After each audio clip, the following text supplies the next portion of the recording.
no.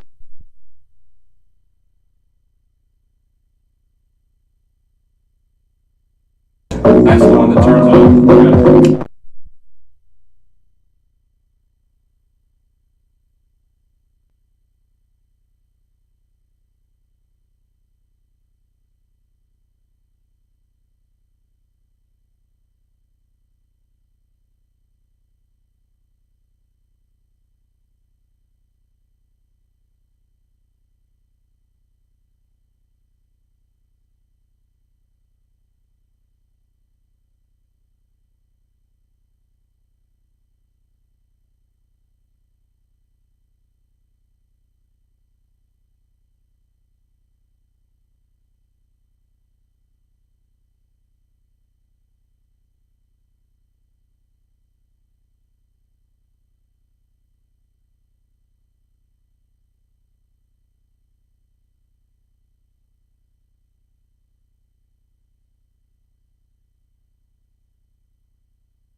All right, good morning, ladies and gentlemen. It's Owen Leeson and Andrew White in the booth this evening, and we have a wonderful weather and wonderful occasion for you. We have a matchup between in red, the California Vulcans, and black and gold / orange, we have the Seton Hill Griffins.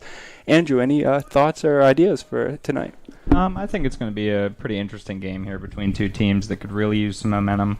They're looking to end the season strong. Cal got senior day on Saturday, so I'm sure they're looking to get some kind of boost going into there. Final couple games here. Yeah, I'm really excited about it. How would we phrase California's chances of making the playoffs heading into the last, this is the fourth to last game of the season here? So I'm not going to lie to you, Owen. We got a lot of work to do. If we're going to make a push for these playoffs, we need a little bit of help from Slippery Rock. We're going to have them not gain a single point. So they'll have to lose their last three, and we'll have to win our last three in order for us to make that push that we want. Indeed. Every game from this point forward for the Falcons is a playoff match. On top of the ball, we have Bryce Gandhi, who scored the ultimate winner last game for Seton Hill against Mercyhurst, who is nationally ranked, I believe, at 21 in the nation in Division II. Craziness. In the 86th minute, he knocked it in past the Titan, which is Mercyhurst, and gave Seton Hill the 1-0 lead. It was miraculous. Well done, Bryce Gandhi. He's number 11 over the ball right now, kicking off for Seton Hill. It was a great game by him. Also, Aiden Hollander, their goalkeeper, he actually ended up with 6 saves in that last game, which was absolutely dominant, and helped them secure that win. Yes, they did excellent. It was. I unfortunately was not there for the game, but I'm sure they did. They played miraculous. I think they faced 16 shots that game. All right, kicking off, we have Seton Hill. They're going back here, back to the back line, bomb forward, and Paul Morale heads it forward for the Vulcans. Number 25 for Seton Hill brings it down. Christopher McNeil chests it down to the ground to Gretz, number 25 here. And again, we move back, maintaining possession.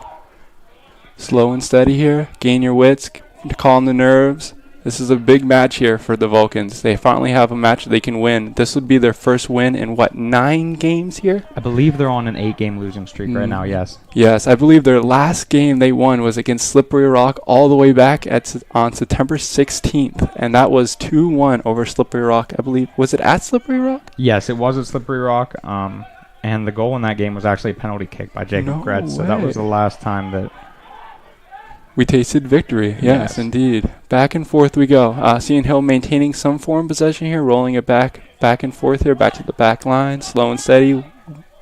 Going for a nice long pass here. Can number 5 bring it down? Well done. He's got time here in the middle. He's looking up. These two teams are really just going to be feeling each other out for these first couple minutes, seeing what weaknesses and what spots they can get to on the opposing team's defense. Yeah, we have two teams that have more or less, I don't want to say bad defenses, but definitely below average defenses here. And on top of that, we have two teams that struggle to score. So either two things will happen here. Either they will find their shooting boots and have a high-scoring game here, or I think we might be in for like a 0-0 or a 1-0 win here for one of the teams. But we'll find out. I agree with you there. Obviously hoping for a shootout, a little bit of excitement, but I could definitely see a low-scoring affair here. Okay, Seton Hill with the corner here. Ball sent into the box. Ooh, what a clash of heads. Well done, Corey McCoy there, clearing it out of the box for the Vulcans. Well done. It finds Bryce Gandhi. He whips it in. Good in-swing cross into the box for Seton Hill, but no one was at the end of it. Well done, Bryce Gandhi. And brilliant defending by Corey McCoy there. AJ Visco looked very sturdy and settled there, too, coming into the corner kick. He was ready for it. Indeed. He's matured quite well into his starting position here, filling in for Peyton Smith, who's been injured for some time now.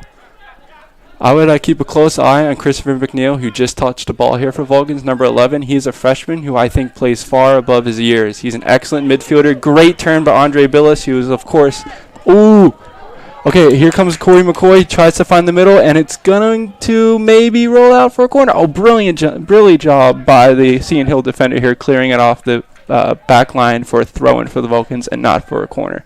Great bit of defending there by Seton Hill. Yeah, as a soccer player, you always take a throw-in over that corner. Absolutely. Any spot kick is the great equalizer, meaning that any team at any point in the game can score from them, no matter the momentum of the game. So you want to avoid them at all costs if you're defending. Back and forth. He finds Christopher McNeil here. He searches into the box, sends in the ball, and no one's at the end of it. He dialed the number, but no one picked up. It was a good shot, good chance. It is what it is. We move forward. I mean, you got to do that early in the game. You kind of just got to see what you can get going. Nothing's going to be set in stone, especially this early. Everyone's just feeling each other out. Thank you again by joining me in the booth this evening, Andrew White. I'm really looking forward to it, and I'd be a quite lonely man in here by myself if it wasn't for you, so thank you. I'm glad to be keeping you company today, Hero, and I'm looking forward to being in the booth going forward. Yes, indeed. Me too. Back and forth, trying to find that moment, that opportunity, that crease in the armor. But again, like you said early on, they're just going to be feeling each other out, both of the teams, except for Seton Hill coming off of that amazing, miraculous 1-0 win against Mercyhurst, are both fighting, scraping for that last playoff spot in the PSAC West Conference. It's very easy to get complacent and satisfied coming off of a win like that. So you got to see if Seton Hill really comes out of the books here fast, or if they're just kind of trying to find that same rhythm they had last game. Well, this is some great passing here by Seton Hill, back and forth, working the triangles, and like you said, you got to avoid that complacency. You came off probably, you could argue, the game of the season by anyone, beating Mercyhurst in the way they did in the 86th minute, right? But now you're facing a team that is, respectfully to the Vulcans, far less of an opponent than Mercyhurst. So you have to put to bed the lesser opponents if you're going to make the playoffs. So this is a good test for Seton Hill. And of course, Vulcans have this wonderful opportunity to ruin the hopes and dreams of Seton Hill in this game. Yeah, I mean, a win here today for the Vulcans could completely change their motive and just the attitude that this team has. And it could go a long way in these last couple games. Indeed. I think just any win for the men's or women's team here for the Vulcans, whether it's you hearing as a woman playing for our team that, oh, look, our men beat Seton Hill, I can go and win our next game. It would just be a massive uplifting opportunity for everyone involved. Tyler Sims there clears the, I would say even in-swing. Oh, well done, AJ Visco. AJ. Indeed. Well done, AJ. Well done. Great call there by Andrew as well. Bravo. Yeah, this California team's these last 3 games, they're hosting Seton Hill today. They host Pitt Johnstown for their senior day on Saturday, and then they actually travel to Mercyhurst next week to finish off on Friday. So, where does do you know by chance, Andrew? Where does Pitt Johnson stand in the PSAC conference? So I can run that through real quick. There's no rush. 1 second. We'll figure that out, because I think if you typically Pitt Johnson, respectfully to them, is a winnable game for the Vulcans. Oh, Corey McCoy with a great bit of pressure there. Though he did not win the throw, you got to keep the opposition, the visitors, on their toes, and keep them from gaining too much comfort, if you will, on their back line. So just an update on that Pitt Johnstown. They are actually sitting at 1-6-1 in the section. Ooh. So they are right down there with Cal. Definitely a winnable game on Saturday. Indeed. It probably will be a bloodbath, but I'll be here for it. It'll be very entertaining. I hope to be right here alongside you. Oh, that'll be excellent. That'll be excellent. I always love a good bit of company when I come to. Is this a little loud? Oh, yeah, good. Gary just popped into the booth here. Gary Smith, our producer, just to make sure our mic levels were all good, because I don't want to be screaming at you guys for 90 minutes. Though I may already be here. Oh, well done by Christopher McNeil, finding a wonderful pass for Jacob Gritz, but unfortunately, it was to no avail. Oh, Bryce Gandhi brings it down, handball, anyone sees it, and there it is. The ref did. Oh, wow, I guess technically the Vulcans may have hit that first. I think that was Philip Allgard there with the wonderful pressure on the star striker for Seton Hill, Bryce Gandhi. Yeah, Bryce Gandhi is definitely a magician with the footwork over here. You can just tell that he has a little bit more pep in his step than most of the guys out there. Oh, that's an excellent way of putting it. Yeah, you can see that I wouldn't say he was born with the ball at his feet, because we haven't really seen him. We've only seen him for what? It's only been 8 minutes so far into this game, but he's definitely playing with a good bit more confidence on the ball than the average player out there right now. So hopefully, for Vulcan's sake, he doesn't gain too much more confidence. But all the same, as the game goes along, as the stalemate grows longer and longer and older, most great players grow into those games. Brilliant job there by Wojtovich, screening off the Seton Hill offensive player to win us a goal kick and to get us out of our back. Anytime you can get a goal kick and just get a quick reset on offense, it really helps. It just kind of settles the mood and allows everybody to get back in the game. Absolutely. It just gives everyone chances to breathe. Like you said, oh, well done by... Wait, is that Jacob Gritz? Isn't that... I think it is. Is that number 26? No, Jacob Gritz is number 25. Riley Zimmerman there. Why is Zimmerman coming and cutting across the Seton Hill midfield, putting the defender on his back and forcing him to make one or two options? Either you foul there, or you let the play continue on and let the player go past you. Brilliant job there by Zimmerman cutting in front of his defender. Ooh. Again, Jacob Gretz is one of the better players I've seen at pressing throughout this entire season, both men and women Vulcan players. He's so great in the middle of the field here, number 25 for Vulcans. He always knows how to get, here he is on the ball. He knows how to win back the ball, how to stay hungry, how to stay on the hunt the entire game. It seems like he just never grows old and never grows out of exhaustion. Yeah, he actually was responsible for the last goal by the Vulcans back on October 11th against Seton Hill. When they played last time, he actually scored on a penalty kick. No, when was that game, by the way? That was October 11th, so exactly 2 weeks ago since our last goal has been scored. And a fortnight is 3 weeks. It's almost been a fortnight since we've last scored a goal. Hopefully, that ends tonight. And in fact, I think both the men's and women's teams have had a very hard time scoring 2 goals in a match. So maybe we shouldn't be counting our horses yet, since they haven't even scored a single goal yet. But the last time that the Vulcans men scored a goal was all the way back on September 27th, I think, against Slippery Rock. And that was their last victory, 2-1 over Slippery Rock. Here's Corey. You would be correct. Indeed. And that was large part thanks to Andrew White's early on research heading into this game. He spent a good amount of hours in front of the computer screen putting together a wonderful stat sheet for us. So thank you, Andrew White. Oh, here's Andre Billis, probably the star player of the season so far for the Vulcans. Oh, he dances. He takes him to the dance. He rolls into the box, and great ball in, but no one was there, which is fine. Tyler Sims had drawn out the defense, making the in-swinging run. Bryce Gandhi there tries to nick it past. Zimmerman takes the hit shoulder. The freshman, Christopher McNeil, tries to cut through the midfield of Seton Hill, but he is stopped at number 53. Well done, Seton Hill. Tell you what, I absolutely love Tyler Sims' cleats over there. He's got the pink repping for Breast Cancer Awareness Month, and I think sports don't really do it justice enough how important that is. Indeed. Is that really why he's wearing pink? Because that's great. Yeah, I'm not going to go ahead and speak for him, but October is known as Breast Cancer Awareness Month, and I miss seeing the NFL guys and everything wearing all the pink, but it's nice to see here in the local environment. Indeed. I remember when we were kids, and that used to be like a big thing. I remember seeing like the pink ribbons everywhere I would go, and it just seems like that's died out in the last couple of years. I don't know if I'm not going to blame COVID. I think it's just that the sports just aren't as focused on that stuff anymore. What a move. Indeed, Jacob Gretz is cooking. It comes to nothing, but well done. It's there. But yeah, I agree with you, Andrew. I do think the women's team just put on this Saturday their breast cancer awareness game where they sold T-shirts. And even though they lost to Clarion 2-1, it was a very good game, they still put on a wonderful showing for breast cancer. So I absolutely agree. Yeah, it's hard to miss those shoes over there, man. I love them. Indeed, they're quite vibrant. You can see them from a mile. Well, we're not a mile away by any means, but you can definitely see them. Give or take, yeah. It's definitely a little further than a stone throws away. The ball loops around here on the Seton Hill line. They maintain possession. Any thoughts heading into the 15-minute mark here, Andrew, in terms of the game so far? Mainly just these, like I said, these two teams feeling each other out. To be honest, California's offense has actually looked somewhat good when they can get the ball on that side of the field. Great ball movement, and we just need one of those entry passes to really connect, and might see a game-changing play here soon. Indeed. They're doing a great job. It's right now, most of this game's getting played, as most soccer games do, between the two 18-yard boxes right in the middle of the field. But I think out of the final third, if you will, the team that's had the most success in those areas and the other in the opposing penalty boxes has been the Vulcans. Whether it's like Andre Billis trying to piece through and cut apart the Seton Hill defense with an in-swinging cross, or as we saw Zimmerman and or Gritz trying to cut into the Seton Hill midfield and draw out defenders.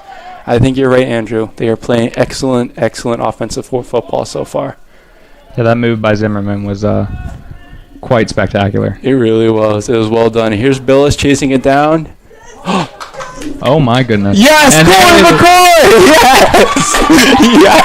I believe that is his second goal of the season. Corey McCoy, he was a great fella. He came to our club soccer games against Carnegie Mellon. A wonderful kid, a wonderful student, and a wonderful player, and knocks it in.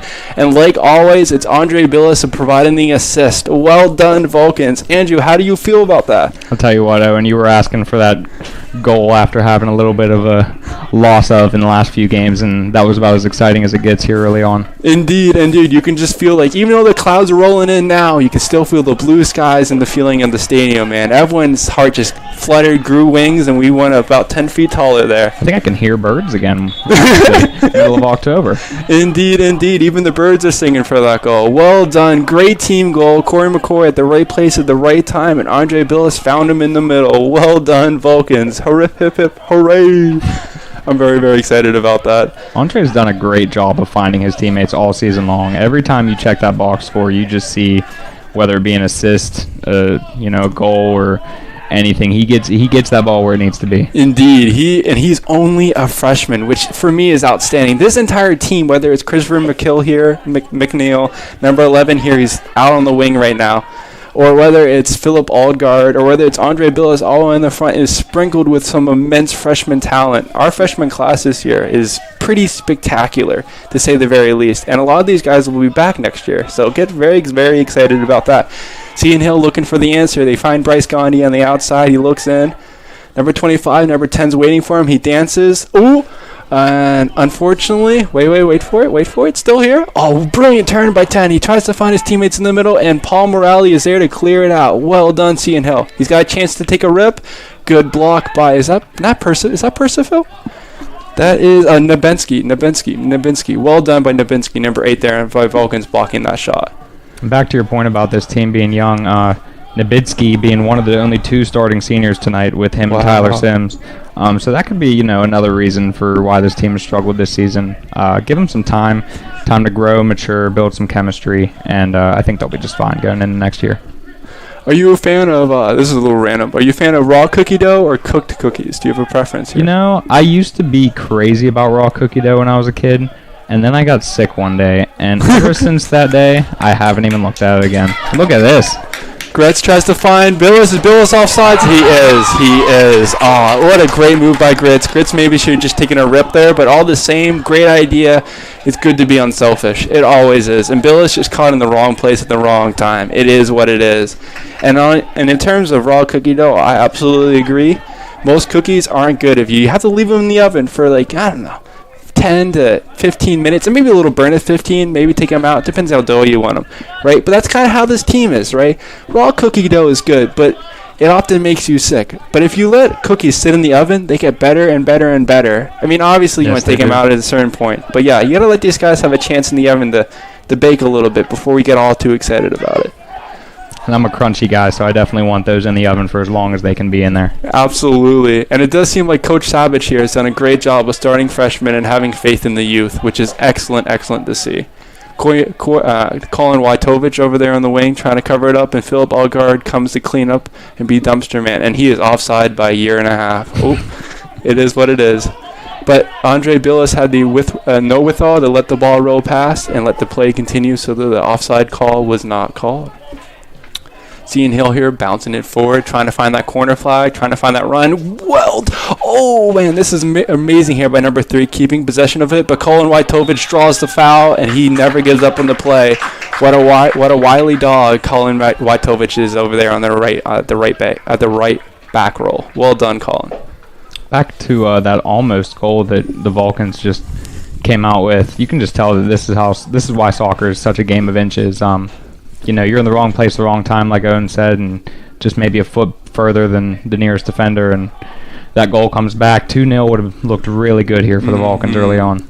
That would have been spectacular. Just, you just got to keep going, like you said. You got to play within those inches. You just really do. I mean, all sports. That's why we love sports. That's why we love this theater. It's just because it's a constant game of inches, of maybes, of could-have-beens, of should-have-beens. But all the same, that's why we love it. Andrew said it brilliantly. It's just a game of inches. And if Andre Billis would have been another 5 or 6 inches closer to the halfway line, he would have been offsides. But should have, could have, maybe been. But They had the chance, they had the goal, and as long as Jacob Gretz keeps pressing, they'll have another one. Oh. Well done by Christopher McNeil there, keeping the play alive and keeping possession for his team. No subs yet by either coach, so really letting them feel it out, and we are 27, nearly 28 minutes into the game here, just back and forth. Seton Hill in their last game against Mercyhurst actually played all but 3 of their guys the full 90 minutes, so I wouldn't be surprised if we don't see many substitutions here tonight unless they're just trying to get some playing time for some guys. And that game was on Saturday last week? Yeah. Wow. Quick turnover. I mean, I guess if you think about it, they had, Sunday, Monday, and Tuesday to rest. But that's only 3 days of rest after playing 90 minutes against arguably one of the best teams in the country and coming away with the victory. So Seton Hill is not to be taken lightly here at all. However, like you stated, they might be exhausted. Here's Nabensky, patient with it, tries to find Morale. Morale keeps it in. Left foot to right foot. He eyes it up. He's got all the time in the world. He's reading a whole chapter of the storybook. Passes it back to AJ Visco. AJ Visco again has time. Does a one-touch pass to Philip Oldgaard. He looks up. I love Philip here. He's so good at putting offensive players on his back and maintaining possession. He rarely, if ever, gives it up. He plays like a NFL QB out there, for lack of a better reference, or maybe a Nikola Jokic on a fast break. He seems that. He does. He seems to soak the ball in, press it forward, and go for a long pass every once in a while. He loves these long balls. He's a dreamer, if you will. Hey, you got to dream big to get there. Over the back foul called on Corey. I like the enthusiasm, but it was not to be. Great. I don't want to say know withal again, but great awareness by the Seton Hill midfielder to know that Corey most likely to be coming over his back, and allowed Corey to take the painful tumble onto the somewhat comforting turf that we have here at Phillipsburg. Corey did seem to get up in a little bit of pain. He's still kind of grimacing over there. Definitely something to keep an eye on. See if he's able to bounce back. Those hard falls from 4 or 5 feet up from the air are anything but comforting. I've never been able to jump that high, so I can't tell you. I've been there before, but I can only imagine. That's very true. I've never flown yet myself, but maybe one of these days, if I keep dreaming. Maybe one of these days. All right, Seton Hill throw here, down in the final third. First time they've had real possession or the ability to think down here. Great defending by Morale. Nabensky draws the foul. If I was a Seton Hill fan, I'd be a little frustrated by that call, but it is what it is. Ticky-tacky, touchy-touchy, it is what it is. You got to move forward. Lucky for us, we are not Seton Hill fans, but we're here for the ride, and we're here for any kind of pain that anybody might be suffering through after that call. Yeah, indeed. That is the theater of sports. It is a never-ending cycle of enthusiasm, ecstasy, and pain. It's wonderful. Like we said pregame, though, it's how you know you're living. That is how you know you're living. That's right. It reminds you that you're awake. Something else we didn't really talk about prior to this game. California is actually on a 5-game losing streak to Seton Hill. Wow. They haven't won a game in the last 2 years, and they are actually 6, 11, and 3 overall. So a win here would be pretty big, and it would feel good to finally get back in that win column. Oh, absolutely. And plus, like you said, it's nice to write history. Oh, here's Gretz. He has a chance to score. He lines it up. Oh, well done, Jacob Gretz. From outside the box, jumps in the air out of enthusiasm, and well done, Vulcans. Again, high pressing by Billis. I think it was Billis' assist again there. I'm not 100% sure. That's a brace of assists. That's a brace of assists for Billis today. And wow, well done, Jacob Gretz. He finally got his award for pressing. It was an absolute laser from the top of the box. Laser. Indeed, he was telling his class where to look on the slideshow. Indeed, it was very well done. Oh, brilliant job by the Vulcans. 2 goals in a matter of 21 minutes, and it's been almost half a season since they've done that. So soak it in. Can they put in the bed with a 3-0 win here? That goal is actually bigger than just the scoreboard, too, because this team now feels free. They now feel like they have some room to breathe.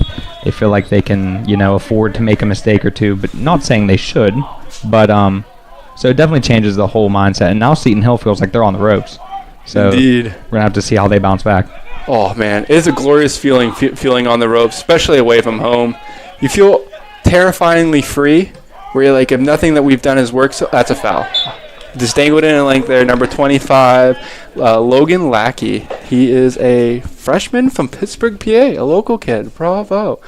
Hey, we'll support that any day of the week. We will. We like our boys from far away, and we like our boys from around town. So that's all that matters. All right. But like you said, yes, it's comforting to have a 2-0 lead, and one of the hardest things I think in all the sports, and the women's team. The Vulcan women's team on Saturday experienced this, is holding on to a 1-0 lead in soccer. Not only are you failing to score another goal, which in itself, that 2-0 lead that the Vulcans now have just gives them so much room to breathe. It makes their lung capacity twice as big as it once before. And with a 1-0 lead, you're playing on this razor-thin margins of like, if we let in one more goal, it's a tie and we just lost the win, and if we let in another goal, then it's a loss, right? Yep. You just don't have a lot of room just to experience life. You know who's really happy about that 2-0 lead? AJ back there in the box watching this all happen. He is ecstatic seeing that 2 balls go into the net. Makes his job all that much easier. Especially the guilt that would, not so much guilt, but it's the loneliest position in all the sports is the goalkeeping position. And you're back there by yourself, hopefully by yourself for most of the game. That means your team's playing well, just as the Vulcans are doing here. I don't know if AJ's even in frame right now for the viewer, but AJ, number 0, for AJ Visco, is all the way back in his own penalty box, pointing, yelling, commanding, generaling the Vulcans press as they continue to eat up and maintain and win back possession. Well done by the Vulcans. Look at this passing here, just phenomenal. That was just a clinic right there of passing. Indeed, working out of tight spaces. They are nice and whole. Oh, here's Zimmerman again with another one of his trademark runs here that we've experienced at least 3 or 4 times this half. Well done, Zimmerman. Well done. I think he's playing left back, which is, he's playing quite adventurous for a left back here, which is awesome to see. Philip Aldgard cleans up Paul Morelli's header off the back of Bryce Gandhi there, and it's a throw-in for Seton Hill. And we're almost 25 minutes into half with 21 minutes left here to go in the first half, and it's been more or less all Vulcans, and it's been a very long time since this field has experienced this great over the top ball to Seton Hill's number 10, who tries to pass it into the goal, but Colin Wojtovich is there to clean up the mess. So well done, Colin, and tracking back. Yeah, that was a great defensive play there by Wojtovich, being able to get his ankle up and just kind of block that ball and get it straight back to the midfield area. All right, Andrew. So far in this game, as Seton Hill comes down, that might be a handball, and the ref didn't see it. Okay, look at that. He says it's a throw-in, indeed. Oh, wow, we are lucky cats here. We are very lucky cats. It is what it is. Oh, great job here by Seton Hill, working it, trying to find that opening for the cross. He cuts in across. Corey McCord, he lines up the shot, he gives it a rip, and no one touched it. And okay, the ref says it glanced off a Vulcan defender. Maybe it was Corey McCord coming back and doing his defensive duties and clearing it out or deflecting it out for a Seton Hill corner. It was a quite stressful crossing there. It almost looked like it was going to find the back of the net, but luckily it was just wide of the right side. Indeed. AJ Visco was with all of us as he watched the ball cross the back line and not the goal line and let out a sigh of relief. All right, Seton Hill corner here. Number 3 for Seton Hill, who is Brandon Knapp, the defender junior out of Deer Park, New York, lines up the corner kick here. Gives it a good whack. It's into the block. Great ball. And AJ Visco is its equal. Well done, AJ. Doesn't even clear his lines. Comes out, eats it up, and he keeps the cookie in the oven for all that longer. And that's the way you're supposed to do it. Okay, now with hopefully a little bit of calm possession here by the Vulcans. I want to ask you, Andrew, do you have a player so far of the first half of the first half? Not that you need to have an answer right now, but I just like to think about that. And then once you're like, all right, this is who I want to give a shout-out to or a highlight to, then we'll go from there. It could be from either teams. I'm a pretty non-biased overall announcer. I just love a good game of soccer. So if there's I could be being biased because he's just been on my side of the field, but number 53 on Seton Hill, Nevlin Harper, the sophomore out of Rochester, New York, he's been all over the field. I mean, he's all the way on that far side, and he's been as close to midfield right here in front of me. Seems to be playing pretty well. He's a midfielder, but plays defense well and also does a great job of moving the soccer ball. Yeah, I didn't even notice. He just floats. Where is he now? And now he's all the way back there waiting for the ball. Now he has the ball. It's quite the number to pick, too. 53 to put on your soccer jersey. I wonder if there's some kind of meaning behind that or if he was just given the scraps. I don't know, because it's any number that big. It's a psychology thing for me. but it's like a heavy number. Like, you really feel the weight of that big of a number on your back. Like, you put on number 9, or for some reason you feel fluid. Great control here by Seton Hill. They're showing off why they beat Mercyhurst, maintaining possession, ripping it from one side of the field to the other side of the field, and maintaining pressure on the Vulcan back line.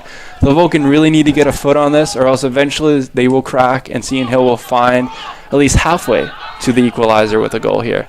Well done, Vulcans, pushing them up, pushing them back, and now they have a chance to push up. And when a team can do that and just stay on the offensive side of the field and just move the ball back and forth, they're really just getting a feel for where the holes are in that defense and where they should be looking in the future. So, every trip down there that isn't a goal is not necessarily a failure. They're trying to figure out where they can go next time, what works and what does not. Like we said earlier, just trying to find that kink in the armor, that one moment of weakness. And here's Gretz again. Look at it. For such a small stature of a human being, that kid really fights. That man knows no pain. He knows not the word stop. No, I'm right there with you. This freshman class has absolutely been unbelievable tonight. All three of the guys, Odegaard, McNeil, and Gretz have all just been game changers in this game, and it shows a lot. Clean tackle there, and absolutely. This freshman class, both for the women's and I think for the men's teams. Nabinski is still wincing. I believe Nabinski is holding, I think he's the captain for this evening. If you look at his left arm up near where his shirt meets his elbow, there's a yellow band indicating that he may indeed be the Vulcans captain this evening. So, good on him, and hopefully our captain's able to bounce back from a 50-50 tackle. Though he would disagree with me on that being a 50-50 tackle. I think that was a clean tackle, and unfortunately physics just went against him in that moment. It is what it is, and his, right foot and right ankle would for sure disagree with me in this moment. It almost was like he hit his ankle with one of those little Razor scooters that we all used to ride when we were a kid. That's the kind of feel I was getting from it. Absolutely. Those things really hurt, too. You feel it for a week or so afterwards. That's one of those traumatic experiences that you'll just never forget, no matter how old you are. No, absolutely not. Not to make it sound dramatic, but... Absolutely. And then when you're going down a hill, great turn by Gretz here. He finds Tyler Sims, who switched sides onto the left flank. Here's Billis here. He's going to get a touch. Oh, well done by... we learned his name right before the beginning of the game. Number 5... Chernyshev. Yes. That's right. From Kiev, Ukraine. Yeah, Kiev, Ukraine, indeed. All the way from Eastern Europe. He's here playing against Seton Hill tonight, and he's done excellent. He's played... We got lucky. We got lucky, man. We saved ourselves from a fingernail there. Oh, boy. Oh, that's a foul. Wojtowicz draws it. Well done. Good forward press, and wins us a dangerous free kick. From this position on Saturday... Clarion scored against our girls, our women, the Vulcan women's team, from almost this identical position by flicking it towards the semicircle right on top of the 18-yard box, and from there, one of the Clarion forwards flicked it into the mixer, and then someone cleaned it up. I believe it was DeMario on Clarion. Not that any of that pertains to anything to do with this game, but from the same exact position, Clarion scored. Wojtowicz sends it into the box. It's a good ball, and out comes goalkeeper Aiden Hollander with a Superman-esque save. He caught a little bit of air there, landed a little bit hard, but all the same, he's done excellent. And here comes the tackle, and again, number 25. Bryce Gandhi cuts in, tries to find that ball, and AJ Visco's quick off his line with a good bit of bravery in his stomach and cleans up the mess. Well done, AJ Visco. This is some brilliant soccer by both teams. That's the aggressiveness you need from your goalie. You can't have your goalie sitting back waiting to see what his defenders do in front of him. When you see that ball enter the box, you got to be willing to go get it.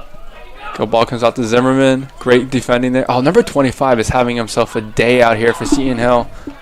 Good job. Paul Morale, shoulder, not arm. He will yell at the ref later in the match. That was clearly shoulder shirt and definitely not my arm. It definitely wasn't. I think it was definitely his shoulder, but all the same. Here's Andre Billis trying to maintain possession, draws a foul, and gets us out of defense. Well done. Simmer. Don't do crazy. Corey and Andre trying to link up again for another goal there, eyeballing each other, giving each other the long-range thumbs up. I see you, you see me, and I thank you for it. But today we're going to hold back. Quick free kick here by Paul Morelli to Zimmerman up to the left flank. Andre Billis, our best player, has a little bit of room, cuts it in. What a great ball. And number 3 is again equal to it. And that was Brandon Knapp, the defender, 5'6".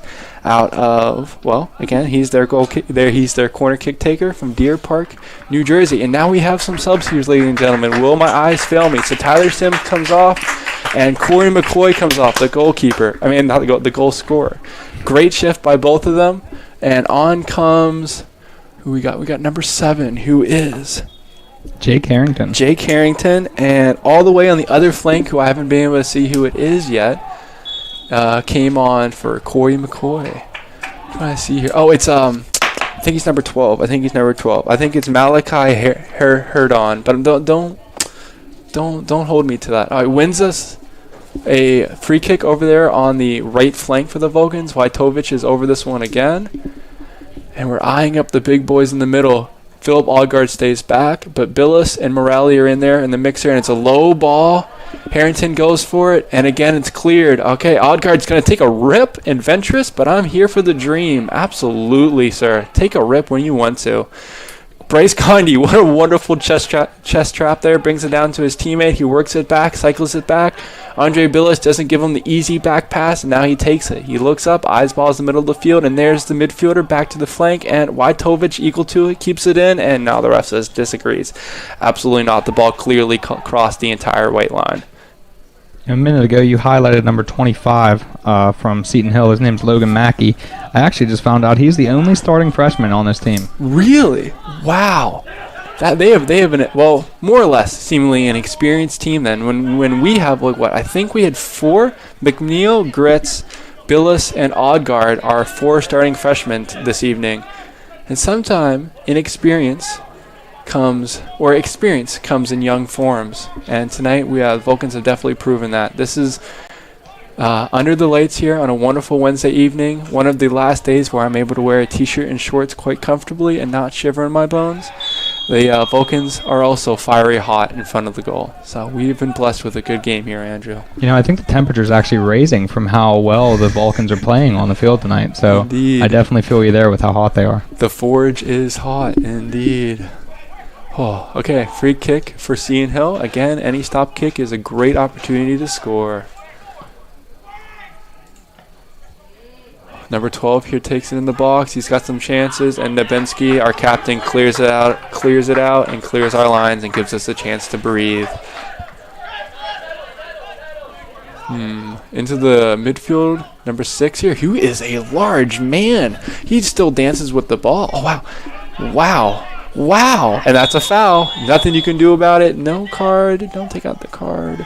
I say that's a no card. Number 6 here for Seton Hill is Joseph Spencer. He is 6'4", ladies and gentlemen. He could start as a shooting guard on most teams in basketball. Shooting guard in the modern NBA, probably a point guard, but at the very least, a shooting guard in Division II basketball. So hey, I'll take him on my intramural team, and I'll throw him at center.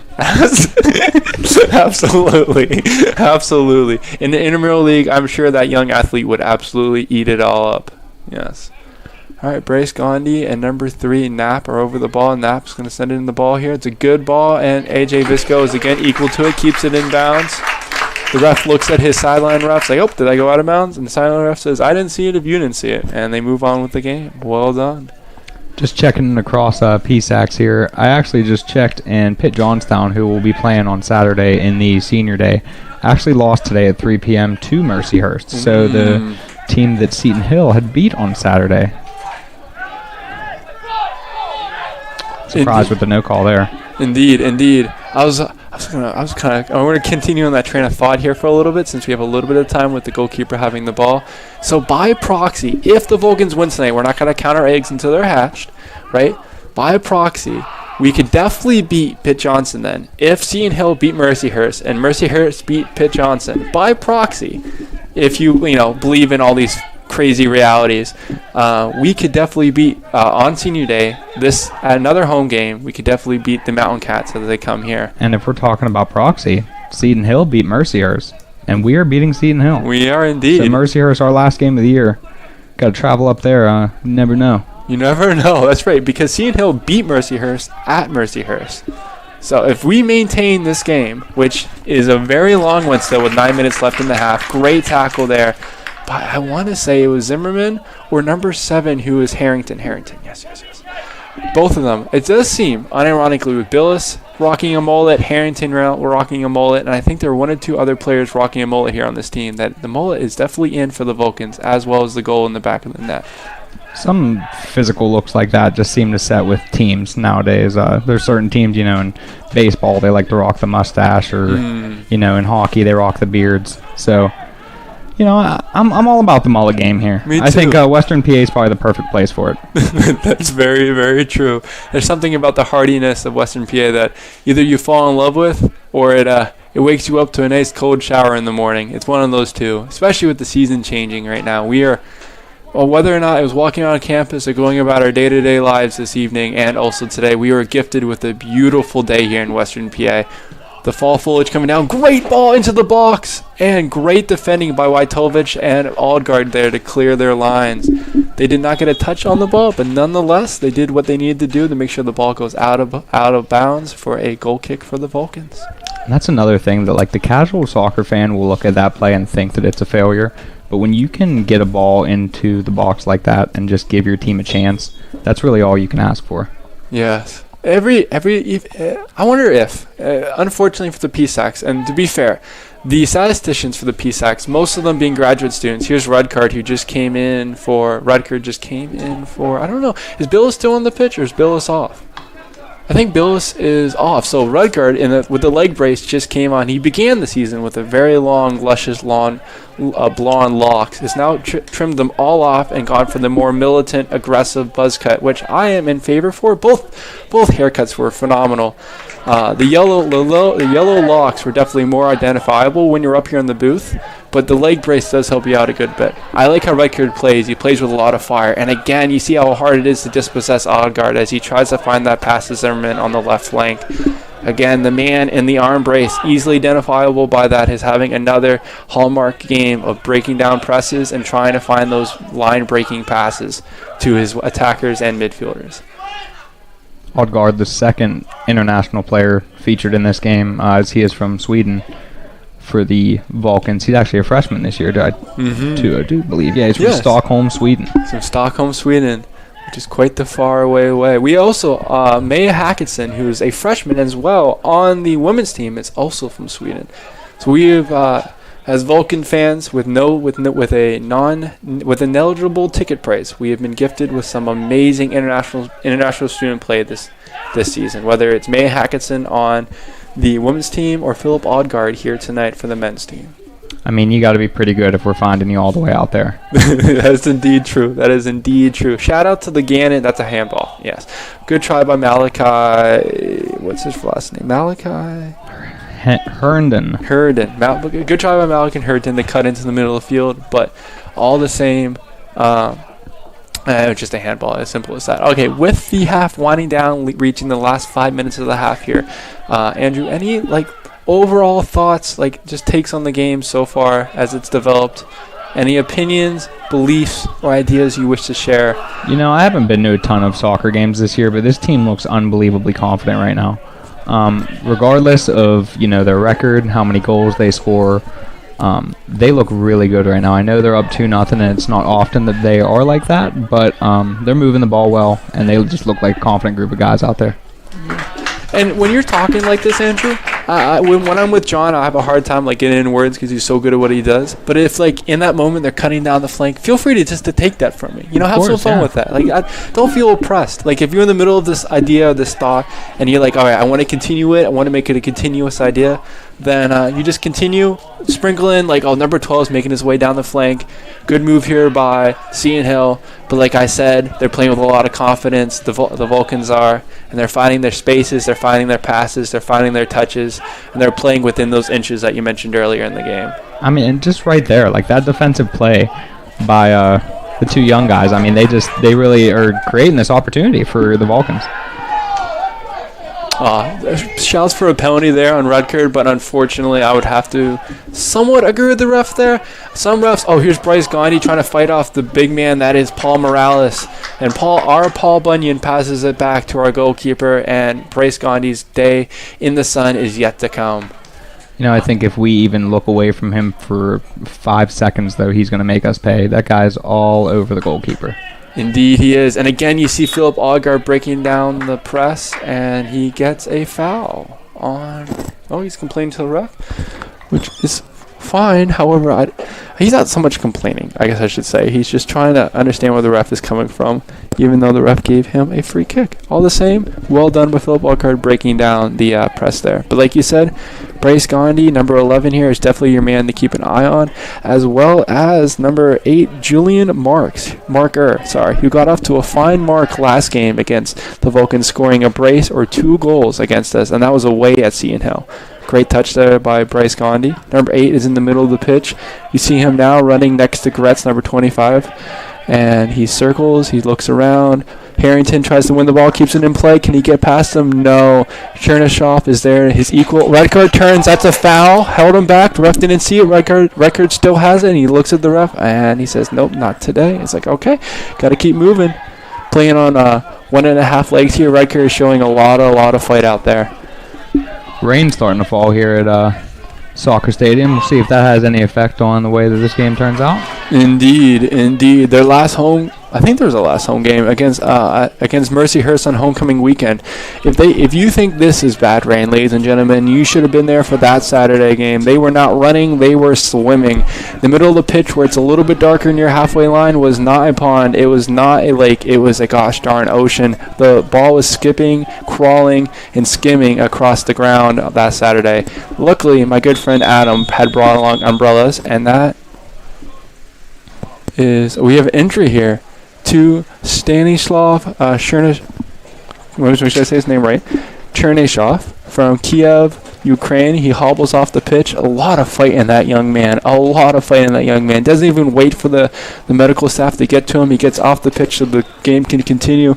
These student athletes, they play a horrifically dangerous game every time they come out on the field, and we are gifted, we are lucky to watch them without a single ticket price, ladies and gentlemen.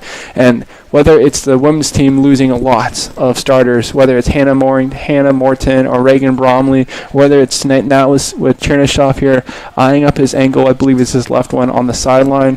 It is a thankless job being a student athlete, and I feel for them every time they get injured, because they are, 1, obviously not getting paid, but 2, they're doing it in front of sometimes the minimal crowds just for themselves, out of love of the game and not love for themselves, and I thank them for it. It is a thankless thing, and we are very, very lucky and gracious to be able to watch them risk their lives, it's hopefully not lives, but at least limbs and well-being, and also their emotional health, whether it's the Vulcans playing 9-8 games without a single tie, let alone a victory, right? Whether it's, and think about that, like game after game at home against your home crowd, you lose game after game after game, and you have to go into class the next day with people, whether they're like our soccer team isn't very good, or this, that, or the other thing, and that's just not fair to whether they're student athletes, whether they're the coaches, whether they're the staff or the graduate students that do our statistics here. It is a thankless enterprise, and we are forever thankful for them for putting on a great show, a great performance, all for eligible to a non-ticket price. We are very, very gifted to watch these guys and ladies play whenever they come out to Phillipsburg. So thank you to all the student athletes that do so. I second that. I definitely agree with you on the mental health portion of this, because you got to think this team has a couple freshmen, and you got a freshman that came all the way from Sweden. So I mean, you come all the way from Sweden and you're part of an 8-game losing streak. You can't say that that's too much fun. No, absolutely not. You're away from your support system, from your familiarity of the streets you once knew are long gone, and that's hard enough. Just coming, like I remember when I was a freshman in high school all those years ago. I remember being, even though I was only 4.5 hours away from home, you feel the loneliness. You do. And I can only imagine what that must be like to be an exchange student, completely separated from any support structure except for the team and your teammates who become your new family where you are. So Philip Algard has played some remarkable and miraculous soccer here while dealing with the lack of a support system. So and also, mind you, playing on a team that's lost like 8 games straight. So, like we said, this team's young. They got time. They're gonna milk the clock, and they're gonna come back next season stronger. That's for sure. Yeah, they have to. They have no other option. Offsides here at Seton Hill with 20 seconds left on the clock. The Vulcans will take their time, dry their shirts, dry their jerseys. I mean, to be fair, whenever I play sport, I'm quickly soaked in sweat, so it doesn't matter too much whether or not it's raining or whether it's dry, because I'm going to be soaked regardless. But still, they'll go into their shelters, into their locker rooms for halftime, and they'll regroup, they'll talk about it, see how they feel. Andrew, with the half winding down and the final clock beeping, any last-second thoughts here? I'm just excited to see this team come out in the second half. Hopefully they come out with that same intensity and stay on top. I mean, you can let a goal go, but we need this win here today. We really, really do. We really do. Whether it's us as fans or whether us as announcers or whether or not it's us as announcers. As players. All right. That is the first half here at Phillipsburg facility, brought to you by CUTV. Andrew White and Owen Leeson in the booth, Dustin Wagner on camera, Lily Sharon on graphics, and Nate Kurtz out in the field, and all put together and produced by our wonderful producer, Gary Smith. See you in 15 or so minutes. Go use your restroom, get some food, bring a bowl of chips for you, and we have an exciting and enthusiastic second half ahead of us. All right, thank you again. Peace out.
All right, ladies and gentlemen, we're returning here for the second half. Andrew White's alongside me, and again, Vulcans played probably one of their best halves of the entire season, but games are not won in 45 minutes, they are won in 90.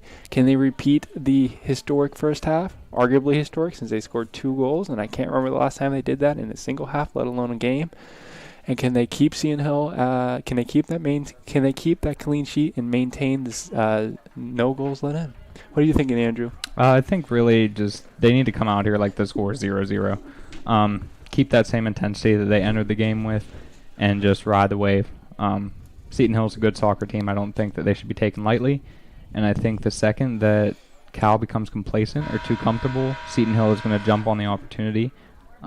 So I think it's important for them to jump out and act like this game is tied up still. Yeah, this game, to all of us watching, is still 0-0. At least that's how we must act as Vulcan fans. And the Seton Hill, luckily, doesn't even have to think like that because they're down by 2 goals. So they're definitely heading into this half hungrier than you would if you were in a tie. Almost a desperation sort of hunger. And that is the dangerous form of hunger to ever face. Andrew, during halftime, looked up recent scores and scores are from around the PSAC conference for us. So about 4 minutes into the second half, between Slippery Rock and Gannon, they're actually tied 1-1.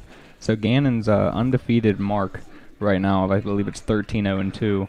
Definitely on the line here against Slippery Rock. They're at home as well. So we'll see how that game plays out. We'll update you as it goes along. But yeah. Yeah, Gannon's played absolutely phenomenally this entire season. They have a rich crop of Spanish and just in general a very thick version of international students. Their entire roster is just absolutely littered with them, and they play arguably my favorite form of soccer throughout the entire PSAC West, if not throughout the entire PSAC conference. They're just a blast to watch. So Slippery Rock can even pull off a tie against Gannon. I believe that the Vulcans lost 4-0 to them at Gannon, which unironically is somewhat respectable because Gannon's scoring, I think, like about 4 to 3.5 goals every single game this season. So 4-0 to them is not a horrible result. All right, kickoff here, and Nabinski travels back. Captain Nabinski and Aldgard launches it forward for Billis, who does not jump for the ball, but by all means, that's totally fine. Here's Wojtowicz covering his lines and lets the ball roll out of play here. Roll out of play. When we discuss California's playoff chances and we look at all of the things that we're asking from Slippery Rock, their last 3 games, so they're against number 7 Gannon, who's undefeated right now. Hopefully Gannon can pull that out for us. Then they come back home to play Mercyhurst, a ranked team as well. So, hey, we never know. Slippery Rock could fall 2 in a row. And then they end the season traveling to Seton Hill. Wow. So we need this team that's on the field today to kind of help us out to end the season as well. Indeed. We need a favor. The enemy of my enemy is my friend, as the old saying goes. Exactly right. That's exactly what we're praying here for Seton Hill at the last game of the season. But as of right now, none of that will matter if the Vulcans don't hold on to this 2-0 fine margin game here at Phillipsburg facility. The sun has set. It's got a little chillier. Andrew White has put on his crew neck during halftime, and we're bundling up for a cold, frigid, it's not going to be that cold, nor frigid second half here. I'm still somewhat comfortable. I love the dramatics, you know. Yeah, indeed. Hopefully the play is not cold and or frigid, and hopefully we're treated with a high energy, desperate second half here by Seton Hill and a stout defensive effort here by the Vulcans. Better yet, as Andrew pointed out during halftime, I thought this was a wonderful take by him. It is best to play this game as if it's 0-0 and maintain that hunger for a goal. Because if you go 3-0 up, and mind you, we're dreaming now because this is not reality that we're living in, it would more or less put this game to bed, or it would take a heroic finish here by Seton Hill. Oh, great cut here by Seton Hill as they bring it forward. Corey McCoy plays defense, and Paul Morale, our experienced center back, cleans up our lines and kicks it out of play for a Seton Hill throw-in. Yeah, it's interesting how a 2-0 score can really change the aspect of the game, because the team that's down 2-0, they're almost playing like, desperation ball. They're going to go for whatever they can, any opportunities they're going to capitalize on. And then the team that's up 2-0 is actually needs to make sure they don't stay complacent, and they have a lot of room to breathe, so it really changes the dynamic of the game. Oh, great ball in there by Seton Hill. 24 was not equal to it, though. Oh, he did not start the game. James Avery. From Hertfordshire, England. Wow, he's traveled quite a long way to be here as well. He is a freshman as well, 6 foot forward from Hertfordshire, England. I for sure butchered that wonderful hometown of his, but hopefully he'll forgive me later when he watches this back. Scrolling through Seton Hill's games, I actually stumbled upon his name a few times. No way. So to see that he didn't start and he's coming in the second half could be eye-opening for this Vulcans team. Got to keep an eye on that. We'll keep an eye on number 24 here, right in the middle of the pitch at halfway line, bracketed both by Paul Morale and Philip Odegaard. Will he be the difference maker here for Seton Hill? We will find out. The Griffins are for sure hungry. And we'll find out if Vulcan or Blaze is on the menu tonight for them. Hopefully not, though, because I'd rather not be eaten. But you never know. All right, here's Seton Hill again, bombing it forward. Number 24, we just talked about Aubrey, kicks it back, maintains possession, and again, they move forward here little by little, inch by inch. He takes a wonderful run through the middle of the porch. Here's Aubrey. He's got one-on-one with the goalkeeper, and he slots it past A.J. Visco. Well done, Seton Hill. Brilliant move, brilliant run, and you gave him... Oh. I don't know what happened there, but the ref had something to say to one of our defenders. Odegaard does wear his heart on his sleeve, which makes him one of my favorite players to watch. But I think, and obviously I'm not the ref, but in that scenario, I think you're more than willing to show your heart on your sleeve when you finally concede a goal after keeping clean sheet for an entire half. Sorry if I took away your thunder there, Andrew. No, you're fine, man. You're going back to the dynamic of the game, which I just talked about 60 minutes ago, it's completely changed now. It just seems like Seton Hill has the upper hand. They have all the momentum. They look like they're moving faster right now. They really are. Than the Vulcans. So you got to hope that the Vulcans can kind of capitalize here and maybe add on to their score. Well, it would be very interesting for the Vulcans because, as we said, they have lost. This will be their first win in 9 games, which means, thus, they're not used to controlling nor maintaining a lead in a game, and that is an art all in itself. Do you maintain your hunger and risk fragility in the back, or do you continue to park the bus and just hold on to that 2-0 lead? Well, unfortunately, that is already out the window with Aubrey, number 24, all the way from England, the British Axe Pact, passing the ball, nicking it past A.J. Visco, and now it's 2-1. Still Vulcans. But look at this. They are hungry. Knapp here passes it through, maintains possession, and finally draws a foul.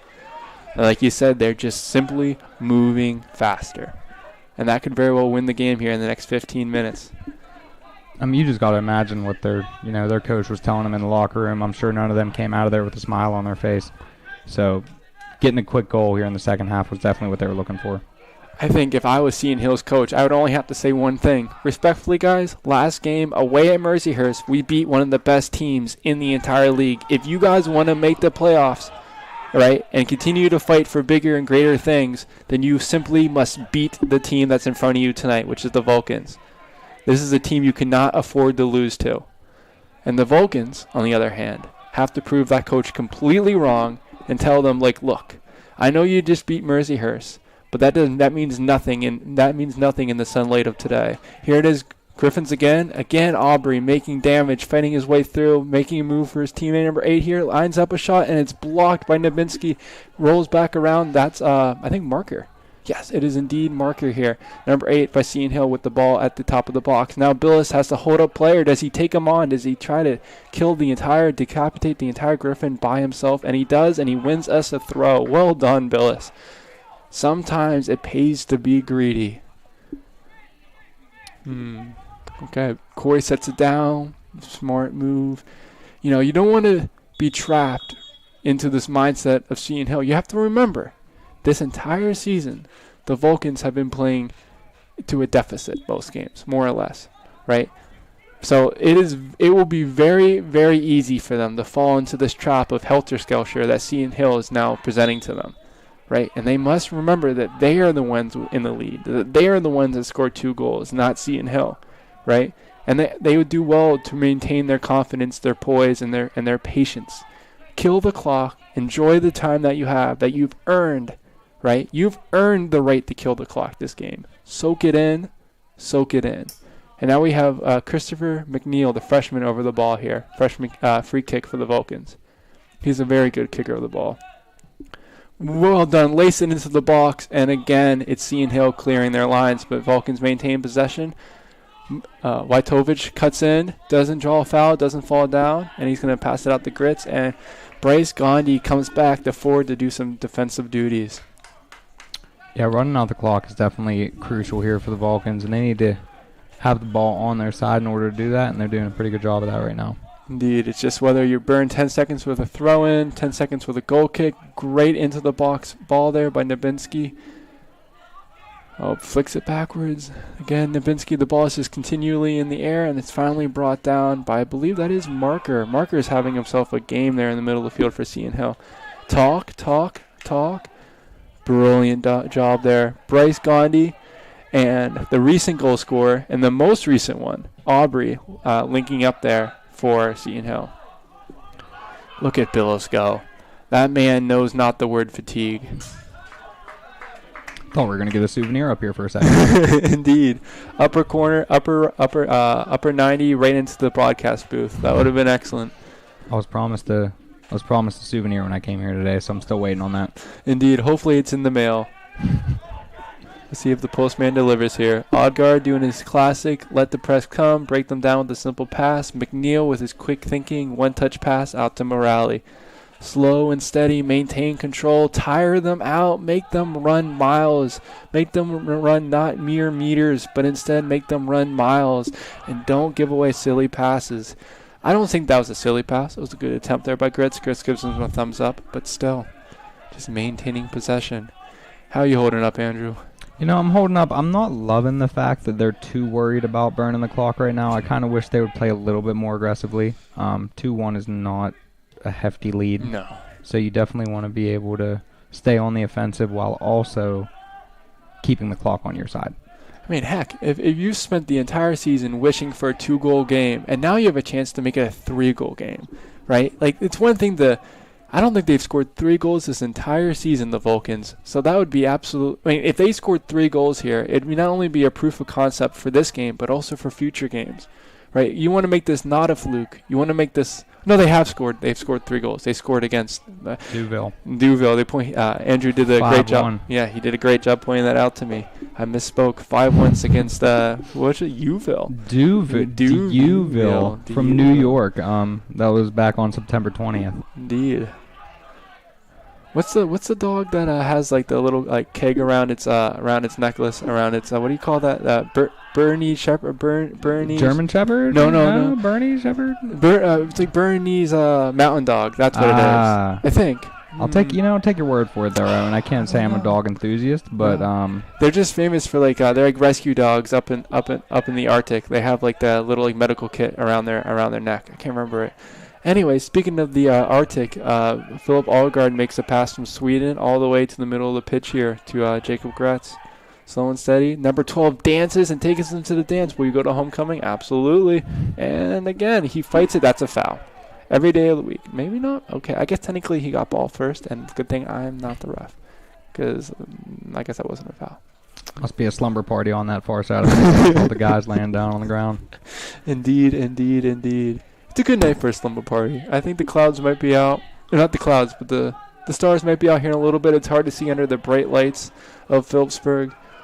Here comes Billis. He tips it over the goalkeeper. He gets fouled, and it's a card anyways. Well done, Billis. That is why you never give up on a meal. You fight and you fight and you fight, and the freshman has put in an assist. He might have 2 assists this game and a goal. This is arguably his best performance of many performances yet this season. Well done, Billis, and that may as well put the game to bed. Hopefully not commentary cares. That was something else right there, but I'll take it. The touch on that goal was honestly phenomenal. I mean, that reminded me of like one of those fake spikes that comes from a volleyball game. Where somebody jumps up, and when they go to spike it, instead they just kind of lob it overhead. He did a great job there. Yeah, Billis did a great job of 1, making a phenomenal run, 2, not giving up on the ball, and 3, risking life and limb and glory to tap the ball past the onrushing Hollander there. And again, 1 goal, and I believe 2 assists this game. I'm not keeping track. I think they took that 1 assist in the first half from him away because on the second goal that we scored. Oh, hopefully. He at least has 1 goal with the Corey McCoy goal in the first half, the first goal. And now he has his first goal of the game. And I really hope the freshman's able to get up here, because without him, whether or not you've been watching this entire game, whether you've been watching any other game so far this season, everything runs through the man that is now laying on the ground holding his head. He risked everything for that goal, and we were lucky to watch it and lucky to be here in the flesh to see it and commentate over it. He's done a great job picturing a beautiful picture for us to dialect and vocalize over the microphone here for you. But now he has paid the price, and we are lucky that we are just casually sitting here in our office chairs. Not a bruise, scrape, nor wound on our body, but Billis instead lies on the ground, pain. Oh man. I just really, really hope he gets up.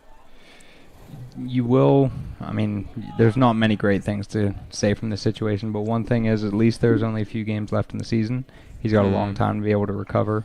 That's true. And then if for some reason Slippery Rock's able to pull it out today, their next games might just be kind of more or less exhibitions rather than a chase for the playoffs. So if he needs to take a little rest, I'm sure they can afford it. Yeah, because he's played phenomenal this season. I mean, that'll add on to his 4 goals this season. Now he has 5, and I don't know how many assists that he has had, but he's able to walk off on his own power. But all the same, I really hope that kid returns, because he's been one of the main reasons to come watch the Vulcans this season. And now we have Rudger. What's his first name? Tyler Rudger? Is it number 23 here for the Vulcans? Came in to replace him. Oh, Rudger Randall. I've been calling him his first name by his last name this entire game. But Rudger here is now coming to replace him. I love watching Rudger. The guy plays with such immense heart. Again, much like Billis in that last play, he seems to risk everything, life, limb, and glory for every single play. We were very lucky to watch him. And again, Seton Hill bounces back quick, sends the ball into the box, and A.J. Visco comes out confident, courageous, and brave goalkeeping there by A.J. Visco. AJ has some room to breathe now, too. He's not walking on glass. He's not worried about making the wrong move and letting this game get tied. If for some reason he does make a wrong move, they got time to bounce back, and they still have a lead. Yeah, I mean, man, I really hope Billis comes back. AJ, everyone deserves. Well, they're obviously not drinking age, but I say he deserves a drink tonight, ladies and gentlemen. He deserves a nice refreshment tonight, because he risked his own health for this victory. And now the boys, if they had nothing to fight for before, they definitely have something again to fight for tonight.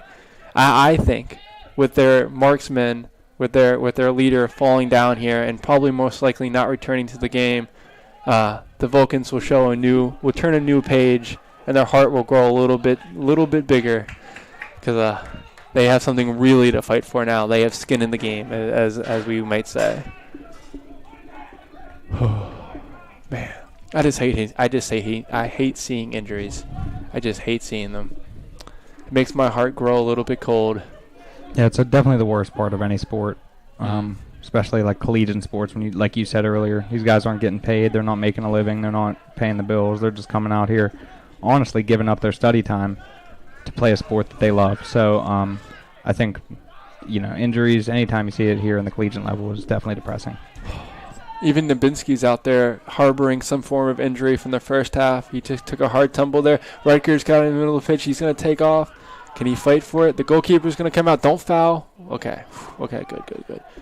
Whenever those players are going millions of miles an hour down the middle of the pitch, that's when you see, as we saw with Billis, crazy collisions that often lead in serious to lifelong injuries. So you never want to see that. Again, Seton Hill making their way up the pitch, and again, AJ. Indeed, quickly off his line to clean it up in his 6-yard box. AJ Visco collects the harm, puts it out of harm's way, and now he has a chance to tell his team to relax. I got you guys. When in doubt, I'll be in the back, breathing down Seton Hill's neck, and I got you. Don't worry. Statistically, that might not be a save in the books, but when you can intercept a pass, like a crossing pass like that as a goalie, and you completely commit to the dive and come up with it, that's a huge play on his part. Indeed. It gives all your defenders, the 4 men in front of you and the 2 defensive mids, just that extra reassurance that, look, if we fail, right? If all the fail safes fall off, and what a touch by Odegaard there. Very commanding, straightforward, Brent stuff, but I'm here for it. And again, Philip Morelli comes out, shields it for his goalkeeper. Oh, man, Aubrey. Oh, bad mistake there. The ref holds up his whistle, and he says it is a goal. Gosh darn. All right, well, either way, great hustle there by Aubrey. Miscommunication in the back by Morale. Morale thought that he had him screened off. He thought that was a foul on Seton Hill, but it does not matter what you think. It only matters what the man in neon yellow thinks, and he thought it wasn't a goal, it wasn't a foul, and it ended up being a goal for Seton Hill. 3-2 Vulcans still. I haven't played soccer in maybe 15 years, but I will say right there, I really just love an absolute boot out of bounds to try to reset. Yeah. That was a pretty stressful situation there for both of I absolutely the Vulcans agree. players.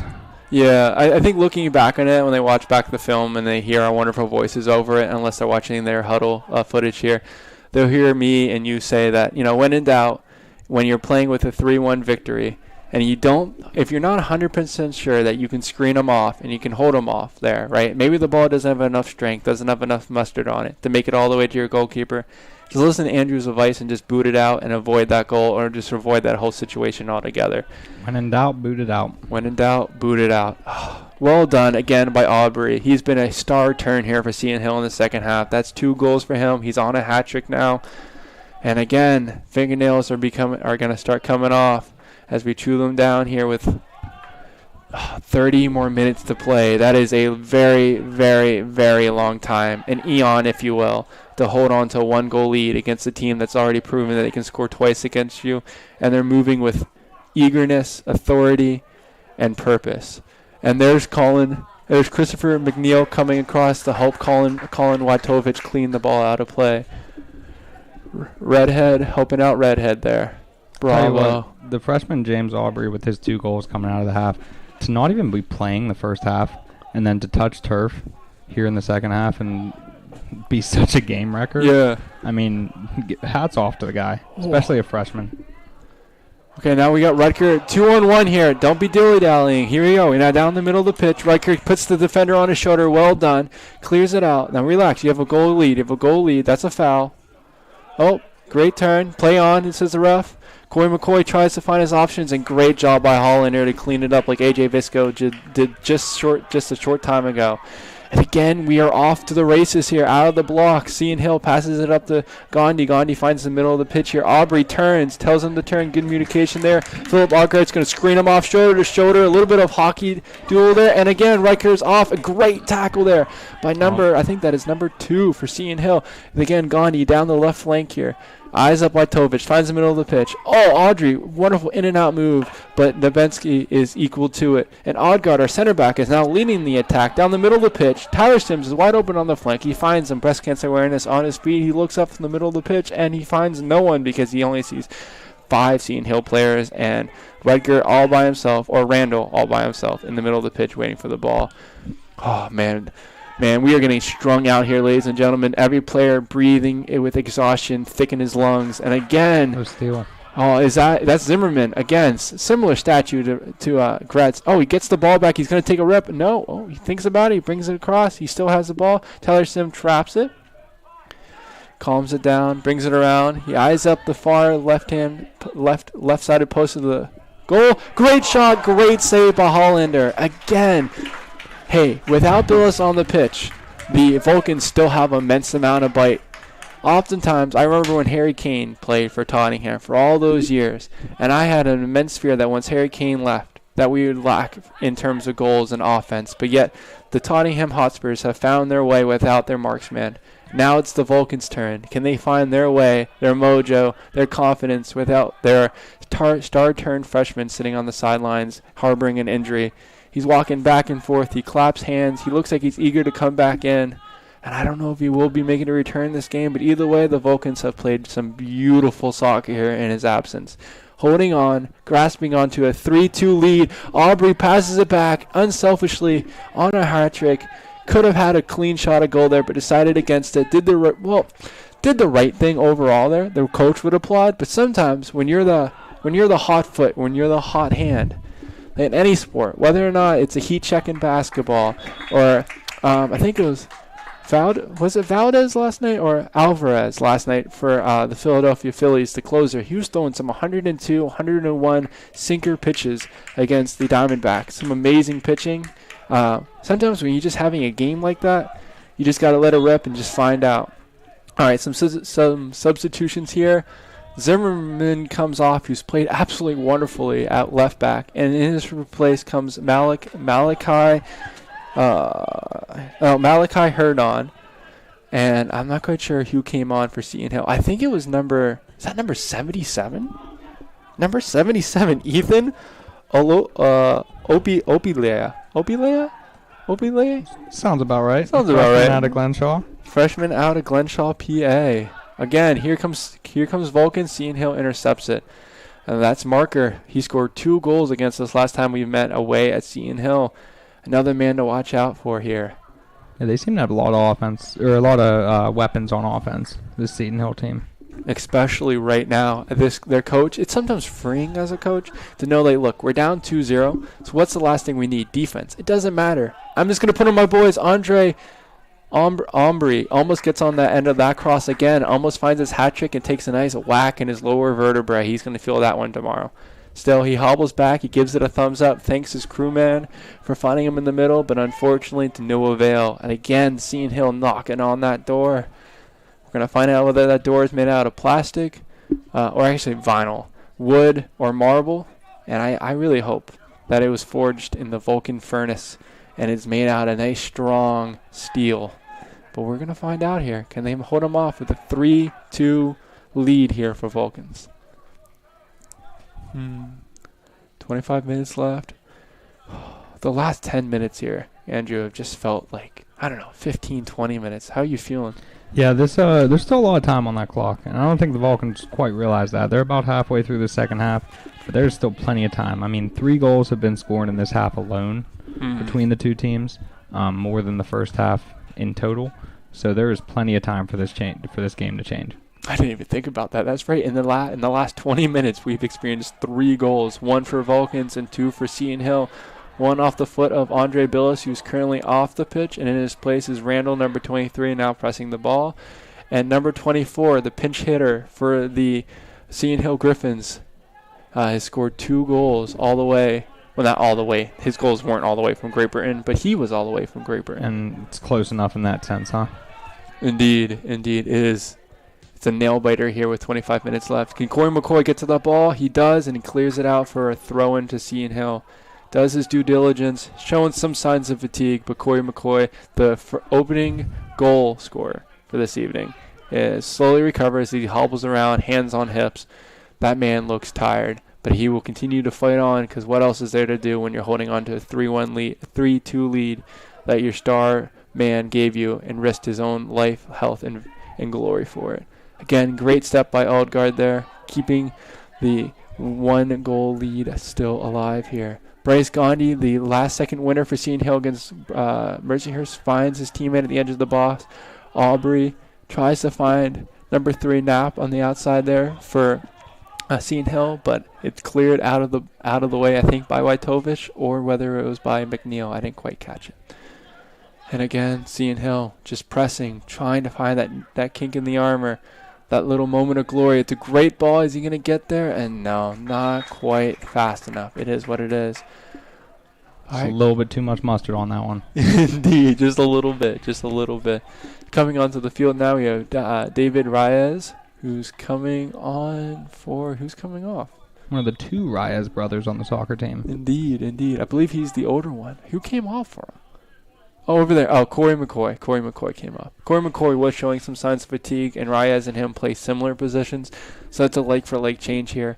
And remember, early on, Corey McCoy took that big fall. Oh, wow. So, I mean, even though he had the first goal of this game, he could still be feeling the effects of that fall early on in the first half. That's true. The adrenaline may have worn off by now, so for sure. Soccer is a long game. Look at Aubrey go. And a well done there by Malachi Herdon, kicking the ball out of the play. And now it's a corner. Knapp out of Deer Park, New York, as I've said probably 3 times yet this game. Lines up the corner kick here for Seton Hill. And again, another chance to make it a stalemate. Oh, what an exhausting game we have here, Andrew. What an exhausting game. I'm way too stressed out right now for my first game in the booth, I'll tell you that. And it's not because of where I am, it's because of where this team is right now. All right, Knapp takes in the... Wow, that is a wicked ball to the far post, and it was just a little too much to ask of any of his teammates there. He'll think about that one tomorrow on the training ground. Great curve, little pat on the back there by the man with the bleach blonde hair. I believe that's number 4 on his teammate number 3. And again, just a little too much, as we would say, third or fourth time this broadcast, a little too much mustard on that pass. Just slightly too much. And when you put too much mustard on something, it's never a good thing. Indeed. I'm not a big mustard fan, indeed, myself, at all. It's a little too strong for me. I have a pretty soft palate overall. Oh, McNeil with a wonderful flick on there. Did a great job. The freshman's played a phenomenal game. I don't think he's yet to be subbed off. In fact, I don't think many of our midfield has yet to be subbed off here by the Vulcans. And here comes Gandhi. Is he going to flick it past? And well done, AJ Visco, forcing him to kick it out of bounds for a goal kick. Did the right thing quickly off his lines. All right, the ref. I thought the ref there was thinking about calling offsides, but no, he's just looking for a loose ball so that we don't have to wait a year and a half here to get a new ball into play. But well done, AJ Visco. Yeah, the birds up in that tree did not appreciate that that ball coming in so hot. Indeed, their roosts have been disturbed, but all the same, great job, AJ Visco. That's like probably 4th or 5th time we've seen this game where he's been eager off his line. Here comes Aubrey against the much larger Odegaard. He wins out the day. He finds the ball in the middle, and great last-second clearance by Paul Morale there. Bryce Gandhi, the last-second winner, as we've said before, against Mercyhurst, tries to bring it down, but to no avail. And I think, who is that? Is that number 29 on the Vulcans? It is. Oh, number 29. Wyatt Rammer. Wyatt Greensburg, PA, junior. Wyatt Rammer, defender from Greensburg, PA. Greensburg's from Seton Hills from Greensburg. Well, there you go. Yeah. It's a little hometown blood. A little hometown blood. He knows those waters well. Hopefully that suits us to our advantage here. Oh, that's always gotta be a weird feeling when you play against a team that you've been familiar with your entire life.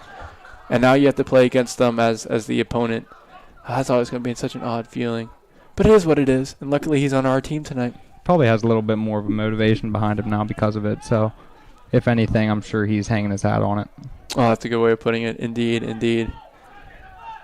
Oh, again, just whipping it around. Aubrey finding the middle of the pitch. Puts it in. All over the place. He is. He is something else. I was looking up his stats while we were just sitting here, and he has 3 goals, 3 assists coming into this game. He's about to match that number here tonight if the Vulcans can't figure out how to slow him down. Yeah, he's about to double his season total if, like you said, if we can't put some weights on his ankles and slow him down. He's starting to feel it, hands on the hips a little bit, but hunger for a goal is a magical thing.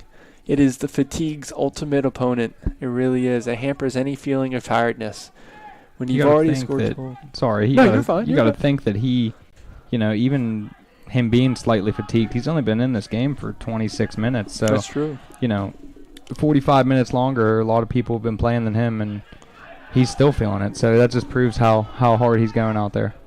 Oh, this entire Seton Hill team has just played phenomenal. I mean, mind you, we should keep in mind that indeed Vulcans have scored 3 goals and Seton Hill has only scored 2. But for the last 25 minutes or so, it has been mostly Seton Hill here, just trying to find, and they've already found it twice. But luckily, thanks to Billis and his heroics, who's now completely limping on the sidelines there, with an ice pack around his ankle, trying to work off all the swelling. Thanks to his heroics and his third, not his third goal of the game, but the Vulcans' third goal of the game, we are still ahead by 1 goal here. You hate to see that over on the sideline, him limping so hard and kind of looking like he's out of the rest of the game with no uniform or anything like that. So absolutely, we got to hope he gets back for one of these last 2 games of the year. Yeah, he's definitely doing the shoulder in the teeth look. That's when you're really trying to hold it in. Yep. Oh. He's not happy to be sitting over there while this game's going on so close.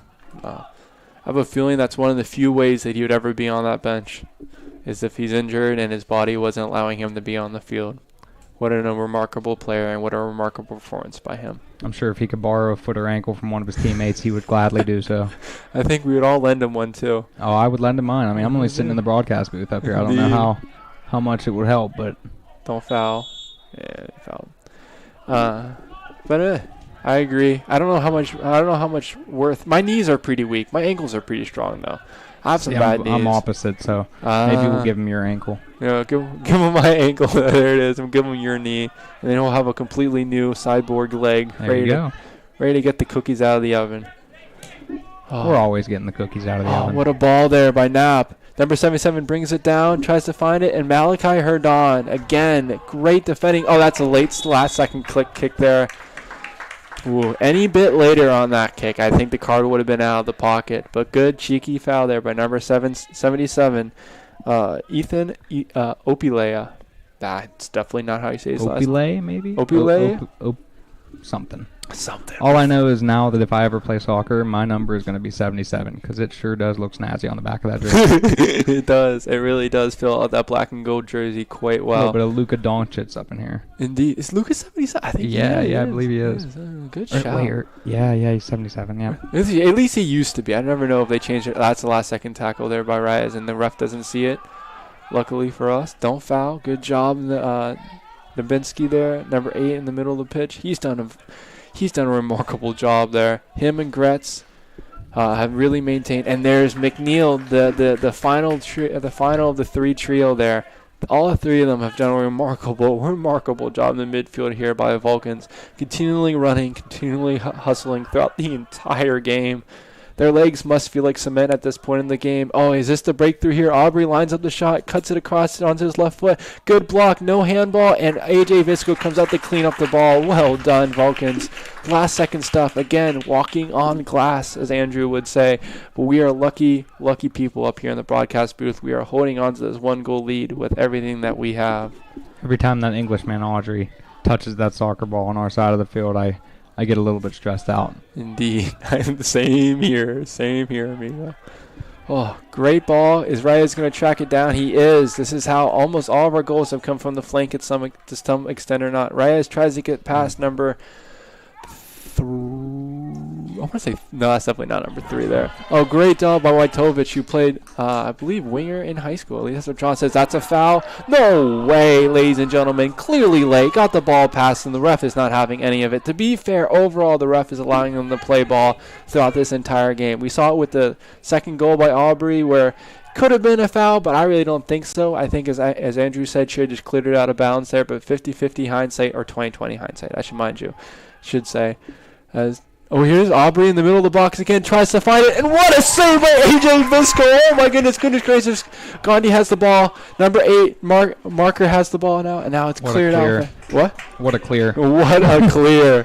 Ladies and gentlemen, now Randall tries to bring it down. Hold up play here. Oh man, I lost words there for a second, and Andrew helped fill in. Thank you so much, sir. Thank you. Oh man, my heart went into my throat, and it was pumping, ladies and gentlemen. I almost ran out of blood. Whew. Oh, man, that is a save. If they hold on to this 1-goal lead, we will be sure not to forget anytime soon.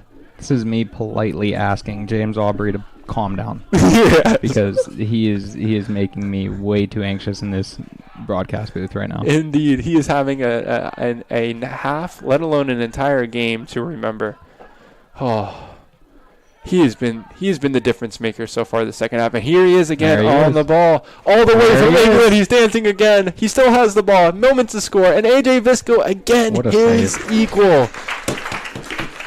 Oh man, ladies and gentlemen, it is a duel between two. Well, I don't know if they're greats yet, but AJ Visco is putting on a performance to remember, and Aubrey is making it a performance to remember. No, don't quote me on this, but James Aubrey might just have more shots on goal this half than the whole Vulcans team in this game.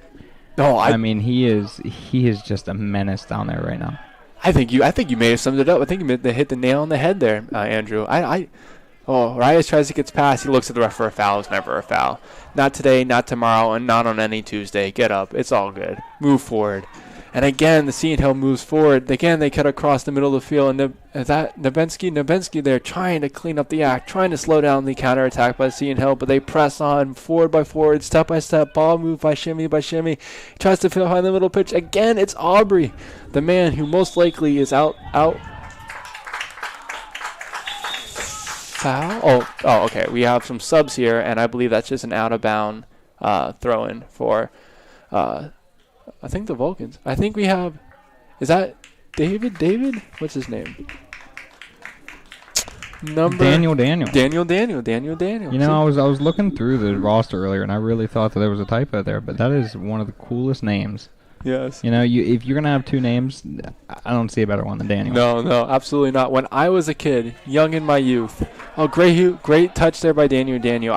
He's a great guy to watch during warm-ups. He always seems to have a smile on his face. He always seems excited and eager to be here. And his pressing, along with the other sub who's coming to the game, number 24 here for Zach Van Dijk from Greenberg, PA as well. He's a senior. You know, he's relishing in every last moment that he gets in these last couple games. So I'm sure he's thankful to get in here. Especially as a senior who sits on the bench, you're always eager to write your name in the history books whenever you can. Nabinski is having none of the Aubrey magic and tries to draw a foul. The ref again lets him play on. Here is Van Dijk from Greensburg. Tries to get in a shot and a good save by Hollander. Well done, Seton Hill, and great offensive move there by the Vulcans. These two subs, whether it was Daniel and or the senior from Greenberg, PA, Van Dijk, have definitely rejuvenized the Vulcan attack here in the last minute or so. Great instant impact, microwave impact by both of the subs. Again, Seton Hill tries to find that equalizer, and again, AJ Visco is there to end the act, to put a close and move us to another intermission. Well done. Tell you what, folks, it's about time that you get in that kitchen, throw in some popcorn in that microwave, and get ready, because we're in the last 10 minutes of this game, 1 point lead, well, 1 goal lead, I should say, and we got a barn burner here. We do have a barn burner here. Indeed we do. We have a team, both teams. I think especially Seton Hill with this game is hungry, starving, if even at that, to catch that last playoff spot in the PSAC West Conference. The Vulcans are in with many a prayers, a Hail Mary, if you will. But still, if they win tonight, they have a chance. Oh, my and goodness. We just got an update from the Slippery Hill game. The Gannon has actually pulled ahead 4-1 over Slippery Rock, and they have scored all 3 of their goals in the last 10 minutes. Wow. You can't keep the Gannons out of the goal, man. It's almost inevitable. Again, slight miscommunication, but this time AJ and Wojtovich are all the wiser. Here it is. Riker wide open, 1-on-1 with the goalkeeper, and great tracking back. A little bit too eager. Never a foul. The ball's out of the play there. It's like a pass interference call. It's like a pass interference call in the NFL. If the pass isn't catchable, it's not interference. Same thing there. Heavy touch, put it out of play, and great job by Hollander coming in to clean it up. Great move, great danger by Vulcans, but just no reward at the end of no lollipop at the end of the stick there.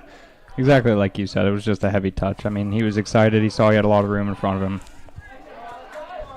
Foul there by Gandhi, and finally the assistant ref steps in and says, look, we can play on all we want, but sometimes a foul is a foul. Yeah, these refs are definitely letting these guys go at it tonight. There hasn't been too many whistles on either side. No. And that always, most of the time, benefits the team. Not always, but I think most of the time benefits the team that is losing the game, because it doesn't allow the winning team to burn clock and pick up like petty fouls here and there. So it's definitely worked in Seton Hill's favor and hasn't allowed the midfield trio of McNeil, Gretz, or Nabinski to catch any sort of a breather this entire game. And I mean, the second half has really been exactly what I expected from Seton Hill. I mean, they came out with a fire. Obviously, a little bit of a new lineup with James Aubrey coming in, and they did what they had to do. They knew that they were down 2. They had to work fast, and that's what they've done. They've made this a good game here with 8 minutes left. Indeed, they have. Hopefully that popcorn is now in a bowl, carefully spiced by some salt, some lemon pepper, maybe some garlic powder on that. Some white cheddar. Oh, you're a white cheddar guy? Ooh, that makes it a little heavy. Oh, you got that dog in you. I like that. A white cheddar dog. I like that, Andrew. You almost like Owen said, your popcorn's ready in that microwave. So if you haven't grabbed it and grabbed a seat on the couch yet, then I don't know what you're waiting on. Because we'll wait on you, but this team out here will not. Perfectly well said there, Andrew. Well done. Oh man, we're in for a real nail biter here. I mean, I'm not going to count any of the roses until they're plucked here, but I'm still going to say if we can get that final goal of the game, with Daniel putting his life on the line. When I was a kid, Susquehanna University, the college where I grew up, had a basketball player by the name of Spencer. That is clearly a foul. The ref is blind this time, and that's another foul. No way, ladies and gentlemen. We murdered. He's really letting them play right now. We did. We murdered. We witnessed murder on Main Street, and he got away with it, ladies and gentlemen. It is what it is. Oh, There it is. Well, play on, play on. Should have been a foul, especially the second one. Clear arm extension. Well, there you go. Thoughts exactly. There it is. I don't know if you guys can hear that in the booth, but I certainly can. I mean, I don't know if you guys can hear that at home with your popcorn in your lap. But one of the fans yelled, check your prescription, get some new glasses. Zenny, by the way, has amazing glasses selection online for very inexpensive if anyone's looking for new glasses. Not to give a shout out. We are not sponsored. I will go ahead and throw that out there. But again, another injury. The freshman up top, Andrew Billis, went out with injury, and now it's freshman, and now it's Philip Odgaard in the back. There it is. I wish I could stick my headset out of the window so you guys could just hear the fans tonight because they are furious. Letting the play on is one thing when it's professional soccer, right? It's beautiful, right? But those men, if they get injured, they're still going to get paid when they're injured. But if you let the play continue to such an extent that players are getting injured or battered or bruised, when it's completely unnecessary and the play has completely escaped your control, then this is going to happen. Unnecessary petty injuries with the game winding down with 7 minutes left on the clock, especially with such talented freshmen of Billis, who, to be fair, was not the ref's fault. He went for a last-second touch past the goalkeeper to put the Vulcans ahead, but now one of our most talented players, Philip Odgaard, all the way from Sweden, is down, holding on to his, I believe, left leg, grimacing in pain, and that is the nature of the game. But still, it's got to be up to the ref here, though, to set kind of a standard for these guys. You can't let too much go unseen because, like you said, then that leads to injury, and that leads to a lot of guys. I mean, obviously you want everybody to play hard, but when you're playing hard to the point of you're colliding bodies, you're slide tackling, it's a dangerous game. Soccer's more dangerous than people would give it credit to. It is definitely a contact sport. And now who's going to come in for Odgaard? I wish I could clap louder than I can, or else my mic will be all screwed up. Because Odgaard, much like Billis, has again had an amazing, amazing freshman career here. And hopefully he's able to return, especially for this last playoff push here. I believe number 17, Pinero. Josh Pinero, who's a senior out of Levittown, PA, will be coming in to fill in his spot. He has played center back before with Odgaard and Morale when we've moved to a back three, so he has some experience at that role, at that position. And I hope that experience fits him well with 7 minutes left on the clock with a 1-goal lead. This will be a 7 minutes for him to remember here. Yeah, one of the seven seniors on the team. Pardon me. And like I said earlier in the broadcast, I mean, with only 3 games left on the year, they're cherishing every moment that they're out there, whether win or lose. But in this sense, when they're up by 1, they want that win. Yeah, he needs a performance here. I think the worst part about this, too, is that Seton Hill, because they had possession of the ball when the whistle was blown, maintains possession, and it more or less allows them to set up in a formation similar to that you would set up with a free kick. Because you know you're going to have possession, and you know there's nothing. You're at least going to have one pass free. Daniel cuts out the pass, makes a brilliant interception. And again, Seton Hill marches on, maintaining possession. But again, the forage is hot, and the Vulcans continue bashing their steel, and they will not bend, then they will not break. Communications out there are really picking up for the Seton Hill team. They want it bad. They want to get that ball down there, regardless of what it takes. Vulcans have way too much skin and pain and anguish in this game to give it up now. Back and forth. I know everyone can hear my heavy breathing, but that's how Andrew and I feel. It's hard to get air into our lungs here. Aubrey from England gets past the sub. Pinero and Nabinski comes all the way back to clear the lines, and Herdon finishes the job and tries to get it out of play. Well done there by the trio, Pinero, Nabinski, and Herdon to clean up the Vulcans' back line. Oh, man. Can the man late in the hour, Brace Gandhi, find that again, that all-decisive goal here, just like he did against Mercyhurst just a couple days ago for Seton Hill. He now stands number 11, eyeing down A.J. Visco as A.J. Visco gives it a whack all the way, halfway to the back line of... Oh, look at him run. I believe that's Van Dyck. Van Dyck, the senior out of Greenberg, PA, chasing that all the way down. The ref stops the play. I think he was just stopping it to get the ball back in play. I think that was it. Yep. And now we're playing on. Man, I just hate seeing injuries. I think that's more than anything.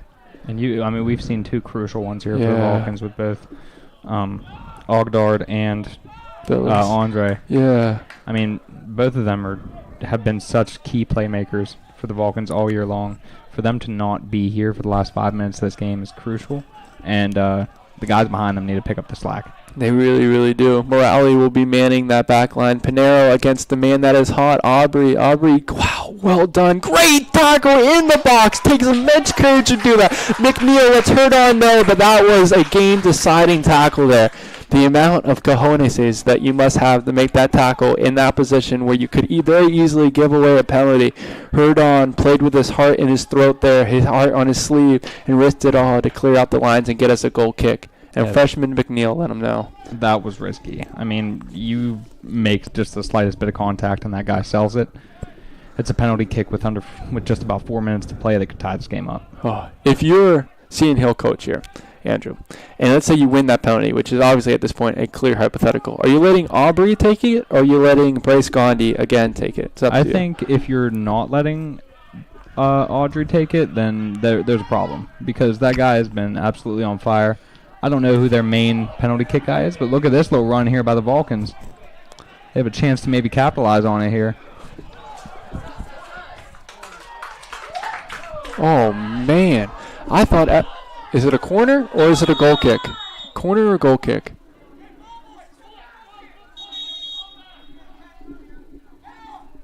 Corner. Yellow card to number 10 on Seton Hill, who is Christodoulou from Cyprus, which is very cool. The little island not little island, it's a pretty sizable island in the Mediterranean. So again, another international student putting his name into the stat sheet here. Unfortunately for a yellow card. Both teams getting fairly frustrated with the rest performance here tonight. But again, I don't think that's really my job to critique or encourage the ref. So I'll try to keep my tongue tied. But it is what it is. Again, good pressing here by Daniel.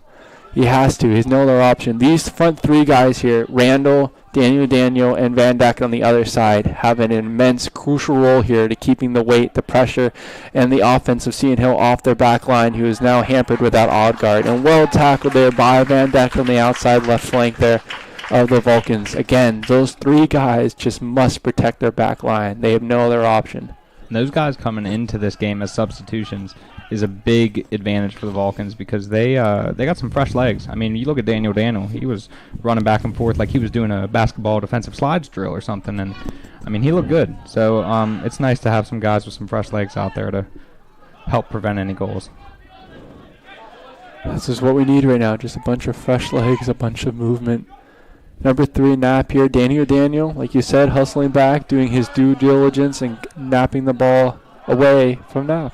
We're approaching our last 2 minutes here. Seton Hill's got to make a push now, and California needs to stay committed. Oh, what a save. Again, another save. Well done. Holander had an amazing effort there, and Rutger Randall had 2 brilliant opportunities to score there and put the game to bed. But still, all the same, well done by Randall pressing and weighing the ball up in that position. And, man, Holander has given his team 2 immense lifeline saves there with the clock ticking down, 110 seconds left here on the clock. You can almost count it. Oh, wow, the whole field, everyone in the stands at this point is almost reffing for the ref out of the frustration of the ref's performance. But still, everyone in the crowd, I was unfortunately unable to see it. Because of a pillar in my face, thought that was a throw-in for the Vulcans, and it was. All right, Gretz, again, making up for his smaller stature with some immense hustle and some immense heart. Backspin on the ball will make it an easy pick-in.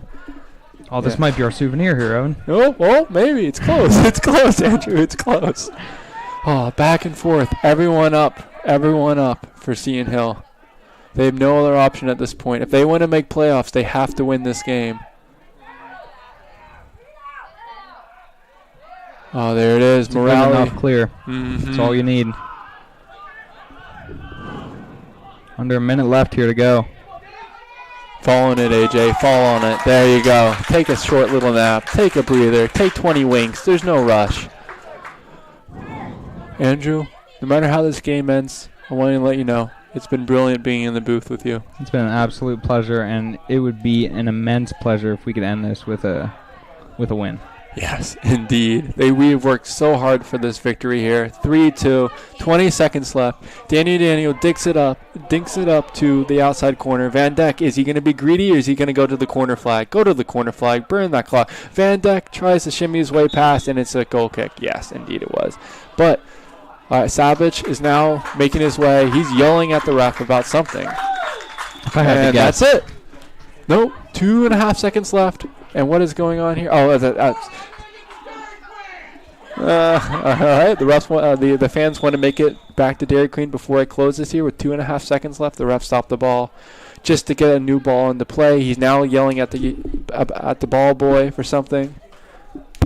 And now the ball boy and one of the players for Seton Hill is having a little bit of a skirmish there on the sidelines. A little bit of I was about to say a vulgar word there, but it's still all the same. 2.5 seconds left. About to kick it off to an amazing, miraculous, and outstanding effort by the Vulcans here to go home with a 3-2 victory. You know, if I'm the goalie here, you just got to kick it into the other goal. Yeah, that's it. It's simple as that. 2.5 seconds. I mean, I don't know what the big deal is. Yeah, like obviously, why hasn't he done that all game? It's beyond me. It is beyond me, and he gives it his best shot, and there it is, ladies and gentlemen. The Vulcans have beat Seton Hill at home 3-2, in large part thanks to Andre Billis' heroics and Corey McCoy's second goal, if not third goal of the season early on in the game. Billis knocked one in for 3-2, and Jacob Gretz, again with his cardio machine that he is, knocked one out, lasered one, as Andrew would say, all the way from outside the box. Andrew, any final thoughts? Just so happy to see this team pull together a win after their little drought that they had going on.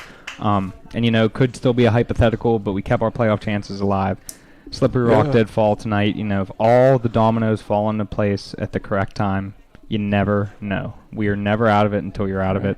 And we just got to hope the Vulcans keep on this path for the last two games. We'll see you on Saturday for the senior day, that's for sure. You know it. It's senior day against Pint Johnson Mountain Cats, and they held up their end of the bargain. Well done, Vulcans. All right, that is all tonight from CUTV. We have Destin Wagner on camera, Lily Sharon on graphics, Gary Smith producing, and Nate Kurtz out on the field with his camera capturing all the action shots for your Instagram and official posts for this team. Well done, Vulcans, and hip hip hooray from CUTV, and hopefully again to do it soon. Thank you, Andrew Waite. It's been a pleasure working with you this evening. Absolute pleasure. We'll see you all on Saturday. Absolutely. Peace and quiet, catch some rest, and this is it from CUTV. Peace out.